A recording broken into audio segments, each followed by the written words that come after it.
Good morning. Welcome to our channel cooking with Likhita. ఇవాళ బరడా పచ్చి పులుసు చేస్తున్నా నేను. ఇది మా స్టైల్లో, అంటే మేము మా ఇంట్లో ఎప్పుడు ఎట్లా చేస్తామో అట్లా. ఎందుకు అట్లా చెప్తున్నా అంటే అన్ని కర్రీలు ఇది ఒకటనే కాదు, ఒక్కొక్కరు ఒక్కొక్కలాగా చేస్తారు. నేను ఎన్నో చూస్తాం కదా ఇట్లా, అంటే మా పక్కిళ్ళు ఎదురిళ్ళు కూడా చూస్తే అదే కూర నేను ఒకలాగా చేస్తా, వాళ్ళు ఒకలాగా చేస్తారు. అందుకే మీకు మళ్ళీ చెప్తున్నా, ఇది నా స్టైల్లో మా ఇంట్లో ఎట్లా చేస్తామో అట్లా చూపిస్తున్నా. ఇది బరడ, ఉల్లిగడ్డ బరడ, శనగపిండితో చేసేది. అంటే కొందరు పప్పులన్నీ కలిపి కూడా బరడ చేస్తారు, అట్లా కాదు. ఇది ఓన్లీ శనగపిండి. దానికోసం కొంచెం మందంగా ఉన్న మూకుడు పెట్టుకొని ఆయిల్ వేసుకోండి.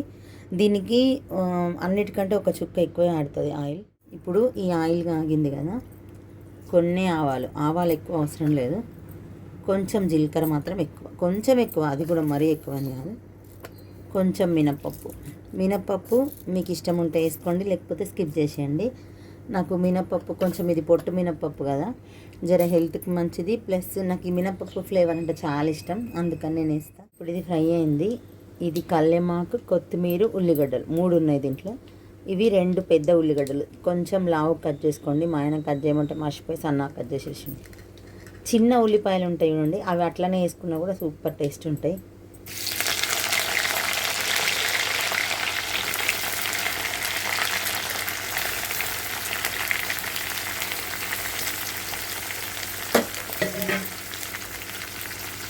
తర్వాత కొన్ని ఎల్లిపాయలు, ఒక్క నిమిషం మంచిగా చూపిస్తాను.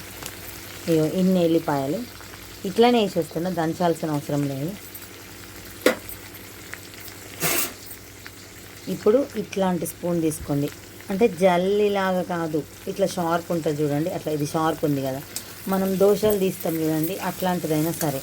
గంటె లాంటిది, అంటే పప్పు పోసుకునే లాంటిది తీసుకోవద్దు, దాంతో మంచిగా కలపరాదు, కాబట్టి చెప్తున్నా.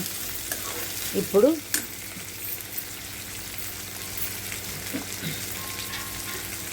పసుపు అన్నిటికంటే ఒక చుక్క ఎక్కువ వేయాలి, కొంచెం కలర్ మంచిగా కనిపిస్తుంది. ఇప్పుడు ఈ ఉల్లిగడ్డలు మొత్తం ఫ్రై అవ్వాల్సిన అవసరం లేదు, జస్ట్ ఒక 40% అట్లా ఫ్రై అయితే సరిపోతుంది. ఈ ఉల్లిగడ్డలు ఒక 30-40% ఫ్రై అయినాయి. ఇప్పుడు దీంట్లో సాల్ట్ వేసేస్తాను, అంటే సరిపోయే సాల్ట్ ఇప్పుడు వేసేస్తా, మళ్ళీ ఇంకేయను, ఇంత కూడా పట్టదు, ఇది సరిపోతుంది. కారం, నేను ఈ బౌల్ శనగపిండి చేస్తా, దానికోసం ఇవన్నీ కొలతలు. కారం ఒక 3/4 స్పూన్, 3/4 స్పూను. ధనియాల పొడి ఒక 1/2 స్పూను. ఇది ఒకసారి మంచిగా కలిపేసి, నేను ఇది అంటే నిండుగా ఒకటి పిండి పోస్తాను కాబట్టి ఇన్ని వాటర్ పోస్తున్నా, కొన్ని తక్కువ, అంటే పెద్ద సగం నీళ్ళు అనుకోండి, అంటే 1కి 3/4 వాటర్ పోయాలి.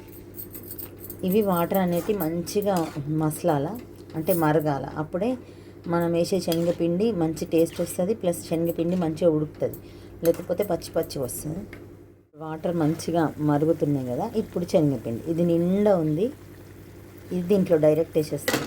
అంటే ఈ శనగపిండి పచ్చిదే, దీన్ని ఏం నేను ఫ్రై చేయలేదు,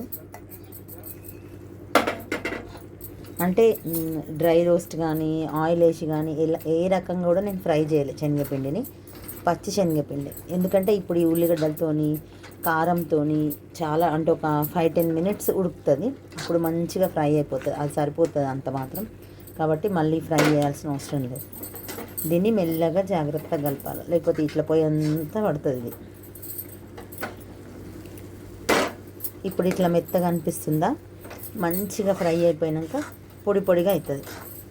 అంటే మరీ పొడి అంటే ఎట్లా అనాలంటే ఉప్పుడు పిండి కంటే ఇంకొంచెం ముద్దగా ఉంటుంది, ఇంకొంచెం ముద్దగా ఉప్పుడు పిండి కంటే. దీంట్లో కొన్ని ఎల్లిగడ్డలు ఎక్కువ వేసుకోవాలా, అప్పుడే టేస్ట్ బాగుంటుంది. ఇప్పుడు ఈ టైంలో కారం కానీ ఉప్పు కానీ చూసుకొని వేసేసుకోవచ్చు, తర్వాత ఇంకా కొంచెం అయినాక వేస్తే కలవదు, కాబట్టి ఇప్పుడు ఈ టైంలో చూసుకొని వేయాలి. నేను ఇంకా పూజ కాలేదు కాబట్టి ఇప్పుడు తిని చూడట్లేదు. దీన్ని సన్నం మంట పెట్టి, అంటే చిన్న మంట పెట్టి మంచిగా మూత పెట్టి ఫ్రై చేయాలి. ఇది కల్లెమాకుదో కొత్తిమీరదో తీసేస్తాను. ఉల్లిగడ్డలు ఎక్కువ వేసుకుంటేనే ఇది టేస్ట్, సూపర్ టేస్ట్ ఉంటుంది. దీనికి కాంబినేషన్గా పచ్చి పులుసు కంపల్సరీ, పచ్చి పులుసు ఉంటేనే ఇది బాగుంటుంది. అన్నం కొంచెం మెత్తగా చేసుకొని కొంచెం నెయ్యి వేసుకొని ఈ బరడా ఫస్ట్ ఇది ఫస్ట్ వేయాలి. వేసి కలిపిన తర్వాత అప్పుడు పచ్చి పులుసు కలుపుకొని తింటే అబ్బాబ్బాబ్బా స్వర్గం ఎట్లుంటుందో మనకు తెలియదు కదా, అప్పుడు కనిపిస్తుంది స్వర్గం. అమృతం ఎట్లుంటుందో తాగితే మనకు తెలియదు కదా, అప్పుడు ఉంటుంది, తెలుస్తుంది అప్పుడే. అంటే ఇట్లుంటుంది కావచ్చు మేబీ అని అనిపిస్తుంది మనకు. అది అట్లుంటుందని నాకు తెలియదు. అంటే అంత మంచి ఫీల్ వస్తుంది అన్నట్టు. అబ్బా ఎంత బాగుంది అని, టేస్టీ బర్డ్స్ అబ్బా ఇవాళ ఎంత మంచిగా పెట్టినవే తల్లి తినడానికి అంటే అట్లా. దీన్ని ఒక 10 minutes మినిమం పడుతుంది. 10 minutes. నేను ఎప్పుడు టైం చూడలే, ఇప్పుడు చూసి మీకు చెప్తా ఎంతసేపు అయిందో కూడా. ఇట్లా ఒక మూత పెట్టి మంచిగా ఫ్రై చేయాలి. చిన్న మంట పెట్టాలి, పెద్ద మంట పెట్టద్దు. ఇట్లా అప్పుడప్పుడు మధ్యలో కలపాలి, లేకపోతే తొందరగా అడుగంటుకుంటుంది. శనగపిండి కదా, ఇక ఇప్పుడు కూడా అడుగంటుతుంది. ఇది అడుగంటింది కూడా, అంటే ఇట్లా అంటుకున్నది కూడా ఇది గీకి తింటే సూపర్ టేస్ట్ ఉంటుంది. మంచిగా కలపాల, పిండి మొత్తం మంచిగా ఫ్రై అవ్వాలి. అంటే నూనెతోని ఉల్లిగడ్డలతోని ఇట్లా ఉడకాలన్నట్టు, అప్పుడే దీని అసలైన టేస్ట్. ఇట్లాంటి వంటలు ఆగమాగం చేస్తే మంచిగా రావు. మెల్లగా టైం తీసుకొనే చేయాలా. టైం ఉన్నప్పుడే ఇట్లాంటివి పెట్టుకోవాలా, లేకపోతే పెట్టుకోవద్దు. చూడండి అప్పటికిప్పటికి కొంచెం పొడి, అంటే కొంచెం ముద్ద తగ్గింది కదా, అంటే కొంచెం పొడి పొడిగా అయింది కదా. ఇంకా కొంచెం ఫ్రై కావాలా, ఇంకా చల్లగా అయితే ఇంకా పొడి పొడి అయిపోతుంది. దీనికి పచ్చి పులుసు మాత్రం కంపల్సరీ. అప్పుడే దీని అథెంటిక్ ఫ్లేవర్ అనేది మనకు అర్థమవుతుంది, దీని అసలైన రుచి మనకు తెలుస్తుంది. ఇది ఓన్లీ ఇది ఒకటే తినొచ్చు, అట్లా కూడా బాగుంటుంది. కానీ పచ్చి పులుసు యాడ్ అయితేనే సూపర్ టేస్ట్ వస్తుంది. ఈ ఎల్లిగడ్డ చిన్న ముక్కలు చేసి వేయలేను, మర్చిపోయినా. మీకు చూపించి చిన్న ముక్కలు చేద్దాం అనుకున్నా చేయాలి, అట్లనే చేసి. ఇంకా ఫ్రై అవ్వాలా. ఇగోండి మొత్తం మీద ఒక 7 minutes అయింది, ఇంతవరకు వచ్చింది. ఇంకా కొంచెం ఫ్రై అవ్వాలా. అప్పటికి ఇప్పటికి కలర్ మారింది, కొంచెం డార్క్ కలర్లోకి వచ్చింది, కొంచెం పొడి పొడి అయింది. ఇంకా పొడి పొడి అవుతుంది. ఇట్లా కూడా బాగుంటుంది, ముద్ద ముద్ద కూడా బాగుంటుంది. ఇట్లా కావాలంటే కొన్ని వాటర్ ఎక్కువ పోసుకోవాలి. కానీ ఇది ఇప్పుడు ముద్ద కావాలంటే కాదుగా, ఎందుకంటే ఇంకా కొంచెం ఫ్రై అవ్వాలి కదా. ముద్దకు ముద్ద కావాలంటే ఫస్టే కొన్ని వాటర్ ఎక్కువ పోసేసుకోవాలా, అది మర్చిపోద్దు.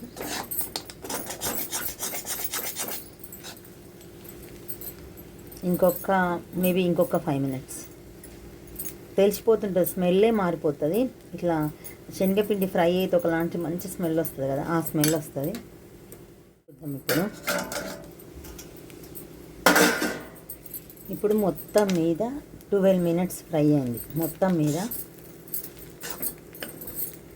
చూడండి కింద అడుగంటుతుంది, కలర్ చేంజ్ అయింది. సూపర్ అంటే సూపర్ టేస్ట్ ఉంటుంది. ఇంకా అయిపోయింది ఇది, స్టవ్ ఆఫ్ చేసేస్తున్నా. ఈ వేడికి ఇంకొంచెం ఫ్రై అవుతుంది. మనం ఫుల్ వేడిగా ఉంటుంది కదా, ఆ వేడికి కూడా ఇంకొంచెం అవుతుంది, ఏం కాదు. ఇప్పుడు స్టవ్ ఆఫ్ చేసేస్తాయి. ఇది ఒక విషయం చెప్తామన్నా మర్చిపోయినా, ఇది ఉల్లి కూరతో చేసుకోవచ్చు, ఉల్లిగడ్డతోని, దోసకాయతోని, సోరకాయతోని, ఇంకా చాలా రకాలుగా ఈ బరడ వేయచ్చు. నా వీలుని బట్టి అన్నీ ఒక్కొక్కటి చేస్తా. స్టవ్ ఆఫ్ చేసేస్తా. అయిపోయింది ఇవాళ మా బరడ. నెక్స్ట్ పచ్చి పులుసు వేస్తా. పచ్చి పులుసు వీడియో కూడా నేను ట్యాగ్ చేస్తా, అంటే డిస్క్రిప్షన్లో లింక్ పెడతా. ఎందుకంటే అది షార్ట్ వీడియో తీస్తున్నా, ఇది లాంగ్ వీడియో కాబట్టి కొంచెం ఇది చూసిన వాళ్ళు అది కూడా చూడండి. ఆల్రెడీ నా ఛానల్లో ఇంకో పచ్చి పులుసు, అంటే ఇంకొక రకం పచ్చి పులుసు ఉంది, ఇప్పుడు చేసేది ఇంకో రకం. ఇది చూసిన వాళ్ళు అది చూసి 2 కలిపి ట్రై చేసి వీలైతే ఎట్లొచ్చిందో నాకు కామెంట్ చేయండి. ఓకేనా? బాయ్ అండి. ఇవాళ మా వంట ఇదే.